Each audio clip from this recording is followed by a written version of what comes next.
Lá estava eu, jogando o jogo de luta de Megazords dos Power Rangers. Detalhe, no hard, quando isso simplesmente aconteceu, consegui derrotar o Ninja Megazord com 1 de vida. Será?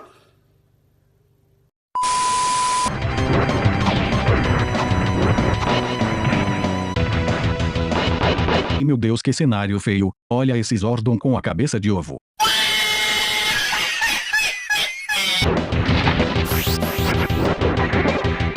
Do nada o cara começou a mandar coice.